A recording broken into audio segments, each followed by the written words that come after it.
Join us for our weekly catch-up is our good Canadian friend and Canadian and European correspondent, Michael A. Chabon. Good morning, Michael. Hey, Michael, how you doing in Australia? How's everything going? Well, Michael, it's been a bit of a sad week with the passing of Her Majesty the Queen last Friday. However, before we look at the world's reaction to her passing, I've heard a rumour that you're out on location shooting in St. Mary's, Ontario. Yes. Do you want to tell us what that's all about?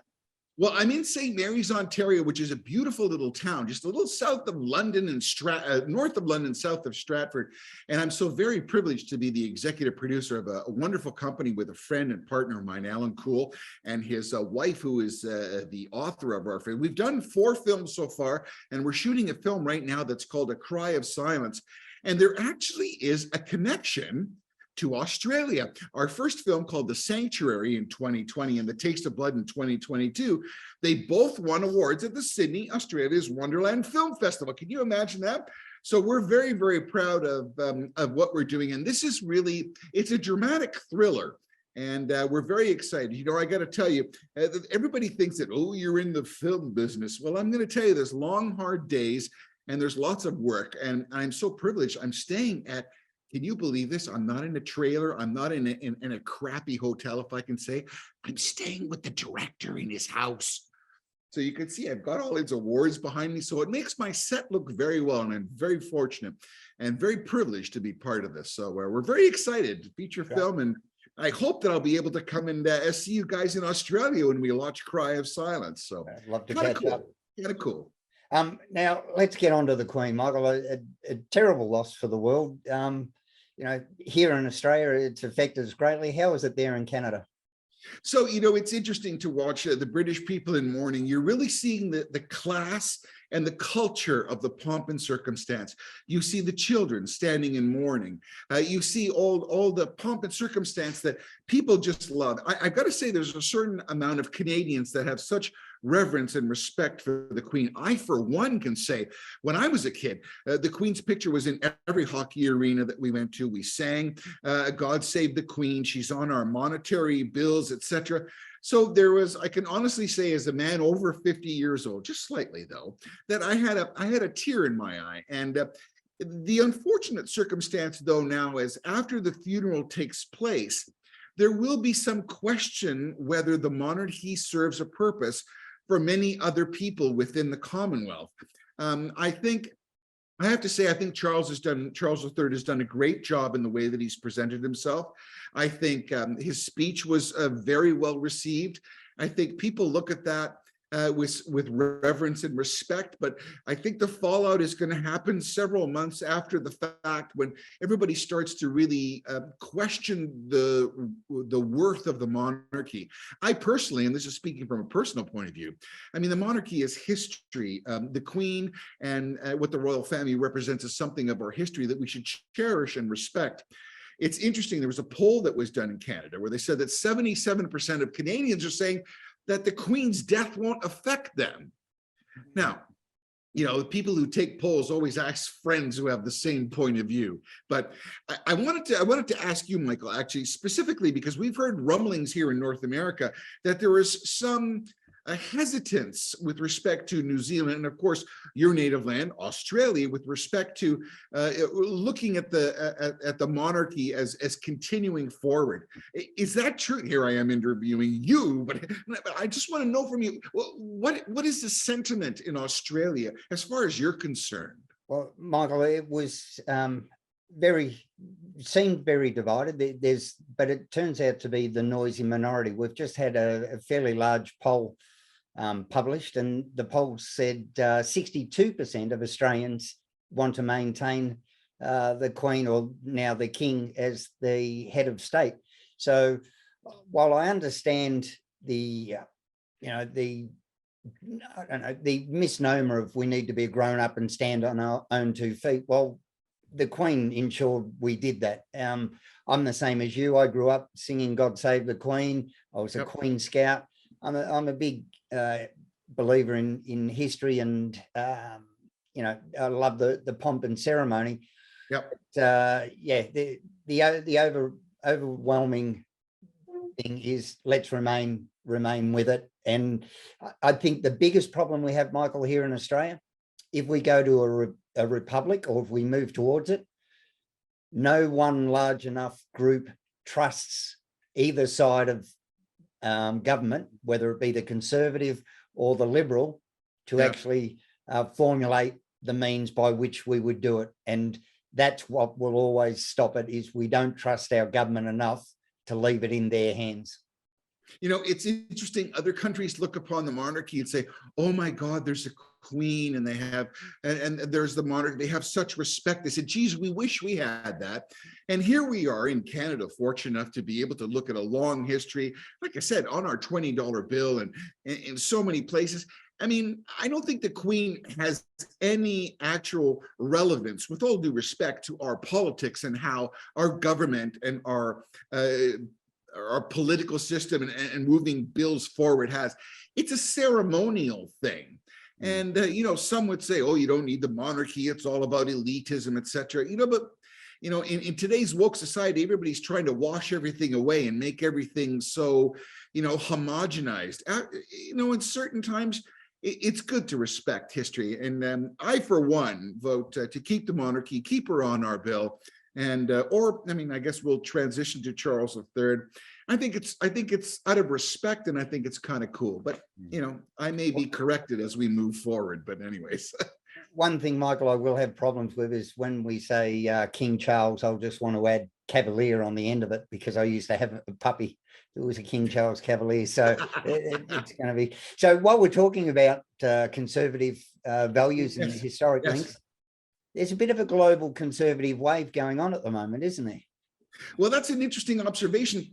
Interestingly enough, you know, Italy has had a grave problem. They've gone through many prime ministers, and with some of the people, the boat people who have come, there's been lots of turmoil. Now, Italy has a bit of a financial problem, and they've gone through many different, as I said, prime ministers. But Giorgia Meloni, that's a woman.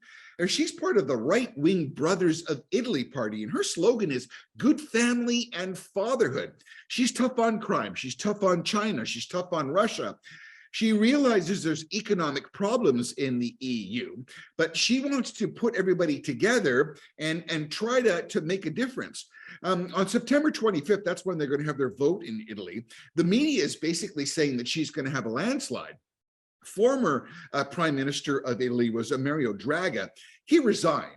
He was part of the Five Star Movement coalition, and basically what he did is he put a whole bunch of parties together and put it together as a government. The Italians aren't buying it. I mean, if it's not real pasta and it's not real tomatoes, they're not interested in it. And basically, Draghi didn't pull that off. Basically, if you look at Meloni's competition, her only competition is a guy named Enrico Letta, who is center-left. He's more Democratic Alliance, but he's relatively far behind. So the broader shift in Europe is moving more conservative. And the situation with that is it may endanger the euro. The euro is already in slight peril because there is great inflation. And if you have more of a conservative point of view, one would say it's going to be more hardline, where Italy is going to assert itself. How is that going to affect the EU? How is that going to affect those guys who are working with you? Now that England and the UK has left, the big financial cow, if one would say, is not there. And if you look at Spain, Italy, and Greece, you look at countries in the EU that could affect the euro. So this is a very important time for Europe to assert itself. And with Meloni now moving in a more right-wing perspective in Italy, could be a trend. And there are more trends, and we will see that in North America and in Canada as well, Michael. Yeah, well, that's a beautiful segue into what I wanted to speak about next when we're talking conservatives. And we're talking, you mentioned the trouble with the economy in Italy. We've just seen the American market, because of the inflation, take a big dive. And we've also just seen Donald Trump's speech with regards to the road to November 8th. So you mentioned the road to November 8th. That's very critical at this point. And nobody really knows if Trump is going to run. Is he going to be that pompous guy where his ego is going to take over and say, I'm going to run because I'm Donald Trump? Is he going to realize that there's so much baggage there that he may endanger the party? Some would say that if Donald Trump stepped back and said, let's let Ron DeSantis, who is basically the governor of Florida, which is an excellent example of someone from a Republican Party who ruled, some would say, bad word, who was the governor of Florida. And at a time of the pandemic, they were open, they're doing great. I have always purported that if he partners with Christine Noem, who is the governor of Montana, that those two would win the election hands down. Could endanger some votes. The problem with Trump is basically you may have liked some of his policies and many of the things that he did. I mean, lowering corporate tax, sealing the border, America First, MAGA, etc. The problem is that there is an element of egotistical, pompous kind of jerk, with all due respect to Mr. Trump, that could affect many voters and not be as enthusiastic. Trump would be much more of a kingmaker if he sat himself behind and let someone else do it. And some of the things that he was saying in his speech are really engaging his base. I mean, 2.5 years of the Mueller report, Russia. It was fake. $85 billion left in Afghanistan in ammunitions. Bagram Air Force Base given up, which was a brand new Air Force base. And the point with Bagram Air Force Base was that it is close to China. And if you want to keep China in check with South Korea, Bagram Air Force Base is critical. So there's lots of things. And the final point I want to bring up is that Zuckerberg, the head of Facebook or Meta now, he went on television and actually admitted that the FBI and the DOJ influenced him to negate reporting the Hunter Biden laptop, which has been legitimized as a legitimate problem. So if you look at a government, that's the Democrats, influencing the media, particularly Meta and Facebook per se, that's a very dangerous position, and the Republicans are going to capitalize on that. And the one final point, and this is, I find this very entertaining. When Donald Trump was in the United Nations, although his speech was a little bit grandiose, he made a mention specifically of Germany having 75% of its oil reliant to Russia, and that it was going to be a dangerous point of view. And the United Nations cameras, they cut to the German contingent, and they're all laughing, going, Trump guy, blah, blah, blah, blah. So, hello, ladies and gentlemen, where are we today?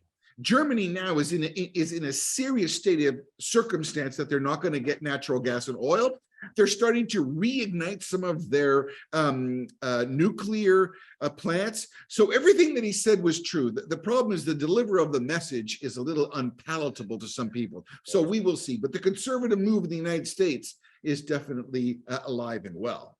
Yeah, I think one of the problems with Trump and his personality or ego, what do you like to call it, there's the two choices, the king or the kingmaker. No one ever storms a castle trying to kill the kingmaker. So I think that's his problem. Now, Canada has a new Conservative leader. Yes, it's been interesting.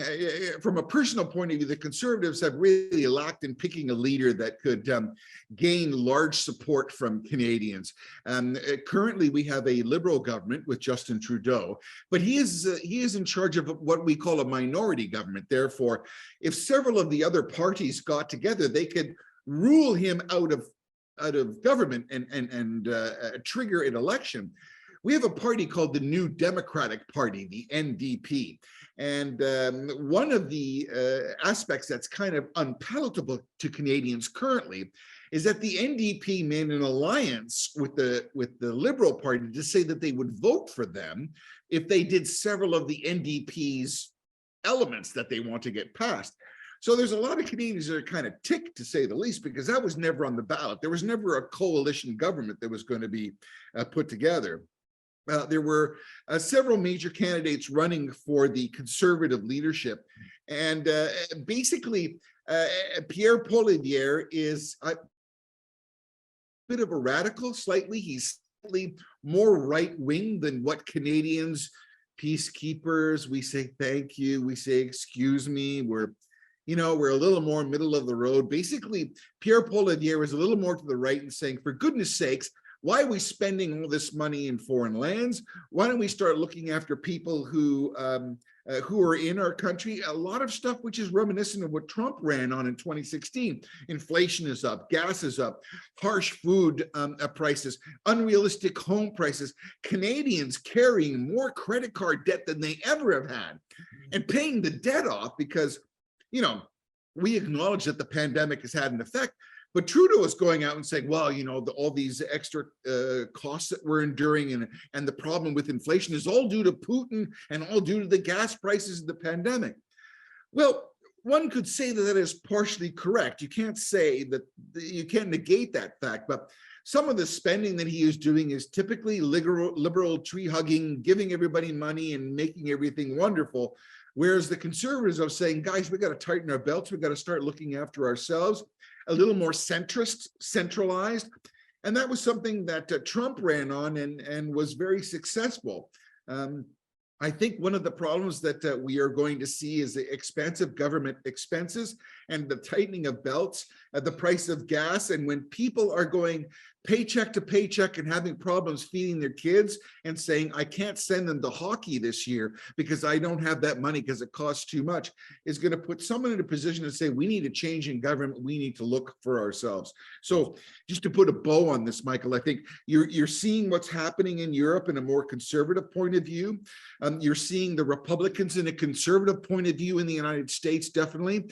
And with Poilievre now in Canada heading the Conservative Party, I think people are coming to a realization that, defund the police and spending too much money and giving it to other countries is not going to benefit you, and that there's going to be a change. Yeah, we've had a little bit of a flip of script here, Michael. We had the Conservative government fund everything while we were in lockdown and, pandemic payments and making sure everyone could survive while not working. And now we've got the Labor or the left-wing government in saying, well, now we've got to cut back. We don't want to do anything that's seen as overly generous in the budget. We're going to have to cut back on some things. Right. And so there's a lot of disquiet from the people who support the left side now that they're in, going, well, we need to support these people. And the right wing is actually going, well, no, the left wing is right. We do need to cut back. And it's just causing a lot of confusion. But imagine the Democrats, Michael, who said that they're going to hire 87,000 Internal Revenue Service inspectors to enforce taxes. And they said, oh, if you're making over $400,000 a year or under $400,000 a year, we're not going to investigate you. That's bullcracky, because it is the independent, a business owner, those people who are employing the most amount of people and make the economy go. They don't have a wing in their business of a lawyer, an accountant, and someone who is an expert and all that. It's going to come down to all those people that have to this date always paid their taxes and are making the country run. So I think Biden and the Democrats are going to have a heck of a challenge. And November 8th is really going to be a telltale sign. America doesn't necessarily lead politics in Europe, but it has an influence. And I'm telling you, I think we are going to see a more conservative point of view. Some would say that's not necessarily the best thing, but it's going to be a change, and I think there's going to be some reverberations across the globe because of that. All right, Michael, we're going to sign off there, but what I will look forward to and what I will hold you when the film opens in Australia, red carpet for me, please. Cry of silence. I swear you and I are going together. You're riding in the car and we're going to do it. Michael May, thank you so much. I really appreciate, Mr. Hay, everything that you've done. And I appreciate the informative. Look forward to talking to your audience in Australia again very soon. Likewise, Michael. See you next week. All the best. Cheers.